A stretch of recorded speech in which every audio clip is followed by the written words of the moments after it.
It is not every day that I can showcase somebody on this podcast who has taken their podcast full time, and Elena has done that. This is a pretty quick rapid fire episode. It's basically going into why should you start a podcast and then what does it do for you? And Elena is going to tell you all about it. It's changed her life. This is her second podcast, so we're going to talk a lot about that too. Really, the crux of this is if you're looking to go full time with a podcast, these are some of the things that you can begin to think about. So I really appreciate you tuning in, and make sure, as always, you hit that follow and subscribe button no matter what platform you're on. That's the best way you can support the show. All right, let's get to the episode with my friend Elena Ciccotelli. Elena, we are here again about 6 months later. Lots of updates here. For those who haven't seen the first episode that we did, it's out there, so it'll give you a little bit of extra context. Today is a little bit more rapid fire, a little bit more of a speed round, but it's all podcast oriented, everything podcasting. And you're a two-time podcast host. And so if you could, for those who maybe haven't seen the first episode that we did, fill us in. What is your podcast? What is it about? And then we will get right into what you're doing with it. Absolutely. Well, first I got to start off and say that I am a Ryan Sullivan super fan, and I aspire to be as cool as Ryan Sullivan on LinkedIn. So let's just start the show that way, on that note. So the show is called EVs For Everyone. It's almost a year and a half old now.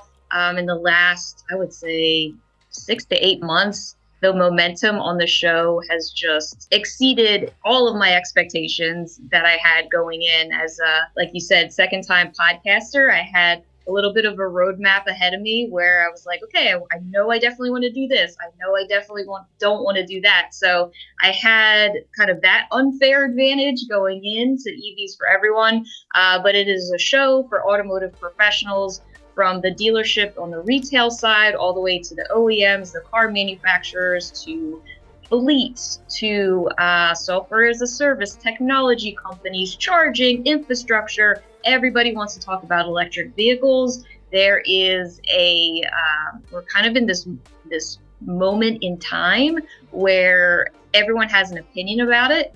Everybody wants to talk about it. So as a podcaster, that's just like, let me just collect all of this goodness, because no matter what side of the fence you're on with electric vehicles, it's a topic of conversation. It's always in the headlines. So that, I think, has helped. I'm kind of riding that, or as they say, newsjacking, if you want to get really technical. But so EVs For Everyone, I'm a full-time podcaster, Ryan. And when I did Side Geek Central, which is how I met you, which was this was pre-pandemic. This was like 2019, back when I first originally had met you off of Instagram. But I mean, with Side Geek Central, I was not monetizing the show at all. I mean, it was an experiment. I got a lot of really cool press and PR from it. I got a Forbes write-up. I was on the New York Stock Exchange talking about. I mean, so there were things that were happening with the show, but I never monetized it. So, which is, so I had that as a primer, and then going into what I wanted to do with EVs For Everyone. So the show is the full-time job. I am now founder CEO of EVs For Everyone. So that is incredible. Well, congrats on that. I mean, that is a big deal. And okay, so there's a lot of stuff to go. I mean, so many different accolades, and you're emceeing events and sponsors, and but let's get down to I guess business, right? Which is the argument for the podcast. Listen, I talk about it every single day. For folks that are listening to this, most likely you've seen some of my propaganda around podcasting. But for you were a VP or the CEO, or really for the business case, you mentioned a little bit, you mentioned KPIs, but how do you look at podcasting, whether it's your own podcast or maybe another podcast for a business? How do you kind of see that? How is the content different? How does it work differently than your blog or whatever else you're going to do? I'm actually going to piggyback off of something that you posted on LinkedIn, because yes, I am your LinkedIn stalker. And you said something very controversial. I was like, oh, Ryan Sullivan, some clickbait right here. But I'm playing the game, guys. I'm playing the game. Yeah, you are. Yeah, you are. So I saw that you said, oh, well, you and Jack were doing an interview together. He said, oh, the B2B interview show is dead. And I was like, Ryan, I disagree. My whole business is built on the B2B interview.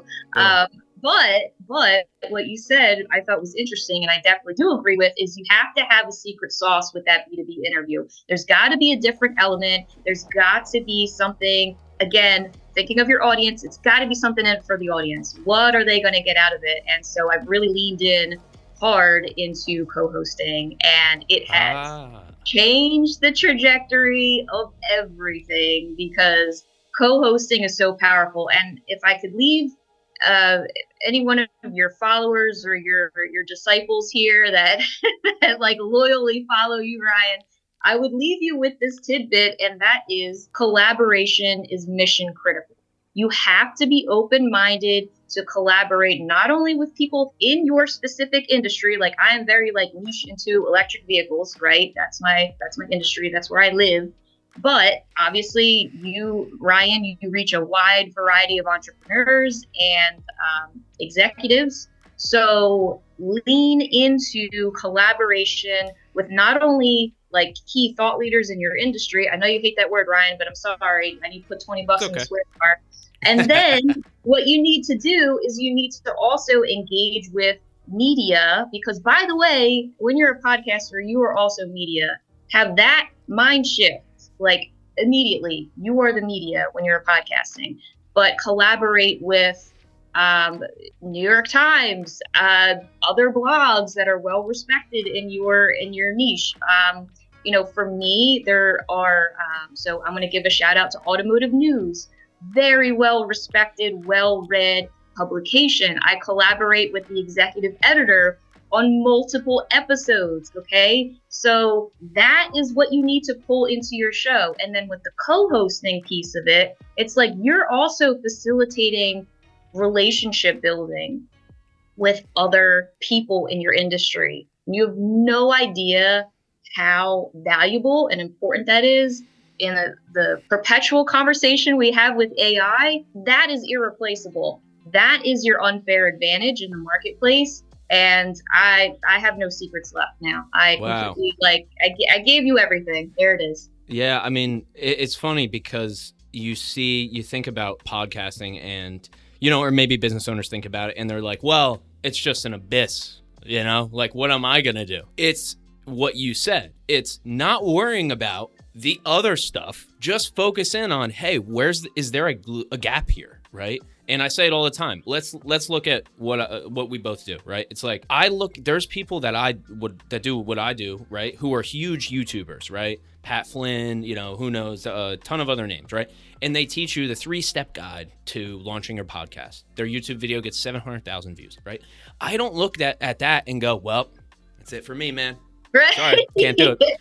Right? Like I don't understand. The logic doesn't apply. And I'll finish that point with saying, like, I will then create something different. I'll do this. I'll talk to you, Elena, which they're not doing. Right. So it's just, it's not rocket science, but it's just not getting intimidated by the other people who it's working for. Right.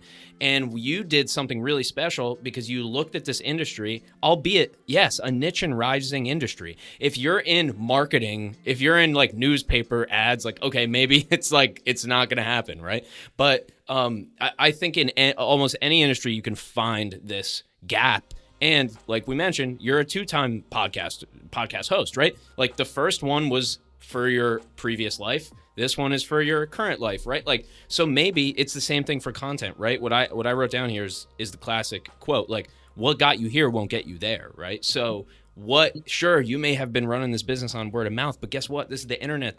It's the internet right now, right? Yes. If you sell online, you may have to make content for online, and online is video, podcasts. Which is, yes, exactly. And you know what, though? You know, I'm sure your listeners and followers know this really well. And it's the traditional marketing, the traditional, especially in the B2B space, more and more it's noise. It's being completely tuned out, and unless there is a person that you can get to know, you feel like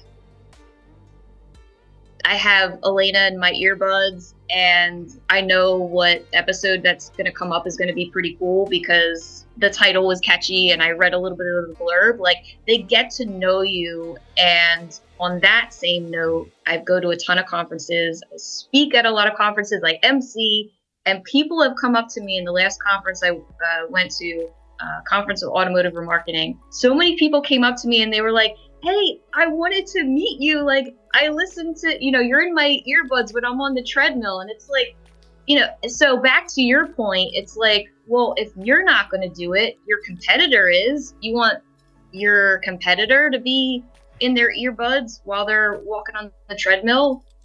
I don't. So you have to take those steps. And yes, I don't want to gloss over the fact that it's painfully slow. Like, that's the reality of it, and that's what scares people, and the time-consuming aspect. But ta-da! Ryan Sullivan is here to help you strategize so you can skip all the painful hot mess that I had to go through when I was figuring stuff out, and Ryan didn't have his awesome business. So I think people get intimidated by the time element, but again, you have to think about how do you want to be remembered in your industry. Like, content and creating content is such an amazing way to have a lasting impact, not only on the people in your industry, but just in the industry itself.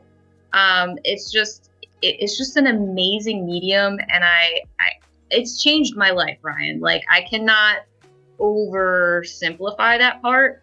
It's absolutely changed my life. It's allowed me to go from corporate heavy. I was running a very large department at a global CX firm in automotive. I was able to leave that to now I'm the founder of EVs For Everyone, which is, yes, it took me a long time to get to this point, but it's doable. And you have to, I think you said this before, Ryan, like, you got to put in the reps. Like, it's not going to come easily. And one more thing I will say about KPIs, everybody wants to look at, well, what are your download numbers? How many unique listeners do you have every month? And yes, those are valid, legitimate, like, metrics that you take a look at. And believe me, when you're first starting out, your metrics are going to be really terrible unless you work with Ryan Sullivan and he teaches you all the stuff. I am just singing your praises here, dude. I hope you Elena, I literally don't even know what to say. So but so look at some other different KPIs so you don't go nuts. Because, don't let them stop you, Yes, exactly. Don't let them slow your progress. So what are some other things that you can measure? Is it helping you get an introduction to a specific company that you have an interest in? Is it helping you? It sure as heck is helping you build your personal brand, because God knows if you don't have a personal brand in 2024, I don't know what to tell you. Like, I really don't know what to tell you. Oh, and by the way, if you work in corporate and you're trying to also start a podcast on your own, and your corporate job is saying, I don't know, this might take, and they're not letting you build your personal brand, that is toxic. And red flag, dog. Red flag. That is a hot take, just, from being in the trenches for many years. So anyway. Yeah. No, but it's real. It is real. This is the present, not the past. It's not in 1987. Like, it's just, this is now. It's 2024. No, you have to also be willing to reinvent yourself too. You have to let go of, like you said in the beginning, like, what is going to bring you to that next level. You have to continuously reinvent yourself. Now, I'm not talking about Madonna, where she does, like, she's like the queen. I mean, you could take some notes from Madonna for sure, but that's right. I mean, she's pretty legit successful, but I think really you have to be willing to be uncomfortable and okay with being terrible at something for a while, because you know what else is also cool? People are watching, people are lurking, people are just like, you know what I mean? I know what you mean. There are so many people watching and lurking, and you just never, they are like, ooh, what's Ryan doing? What's Elena doing now? What was that? You know what I mean? And so, but you don't see that in the background. So like my advice is hang out with people, surround yourself with people in a community that are supportive of you putting content out there. It could be a family member, a friend, a mentor, someone that you look up to. It's so it's like I said, it's mission critical right now. It really is. I was gonna add, the only piece I will add on to that about the KPIs is very real numbers here. I get more views and watch time on my LinkedIn videos than I do on my YouTube videos, and that's a W right there. Like, I'm not, it depends on what platform obviously you're on, but just in that case, I'm like, I could look at YouTube, be like, oh, I got 80 watch hours or 100 watch hours. Well, I got 400 minutes watched on this video, like for the other day, right? Let's take this for example, which is me and Jack now are creating content together. Again, it's been a long time, but now Jack's on camera, and hey, he's behind the scenes, and now he's realizing, you know what? I'm gonna get out there on camera too. I'm gonna get out there on the mic too, and I'm gonna tell you what I'm seeing, right? And we posted a clip of our podcast episode. We just were talking for 45 minutes. I'm getting people reaching out left and right. And I got the first clip did 5,000 views, 500 minutes watched just on LinkedIn. So you just don't know until you post it. And also on the content side too, new KPIs are going to be views on the new LinkedIn feed, which I have on my phone right now, the beta. That's coming too. This is it, Elena. This is the present. This is the future. And I mean, listen, I know we could go in the instance of time. I know we could go another hour on the podcast side of things, but you dropped bombs today. You really did. You're really though an inspiration though, Ryan, because I love what you're doing with your business. You're not afraid to really look at what's working, what's not working, and just be real. And that's what I really admire and respect about you. So everybody go work with Ryan. I can't speak highly enough of him. And there you have it. That's where we're going to leave it today. That's it. Elena, just let them know where they can find you, your best platform, and then the name of the podcast as well. Well, I'm not as cool as Ryan on LinkedIn, but you can always search me at. I love your stuff. I love cars. If you like EVs or cars, even if you don't, you're still going to like it. I was going to say, I'm a fan. Yeah. Oh, thanks, Ryan. Yeah. So EVs for everyone. So EVs, the number for everyone.com. Check out the podcast on your favorite platform and DM me on LinkedIn. I always love to chat and connect. Any friend of Ryan's is a friend of mine. Elena, thank you so much. You're the best. And we'll come back in another 6 months and that's it. We'll do what we do. We'll do it again. All right, Ryan. See you later. Peace.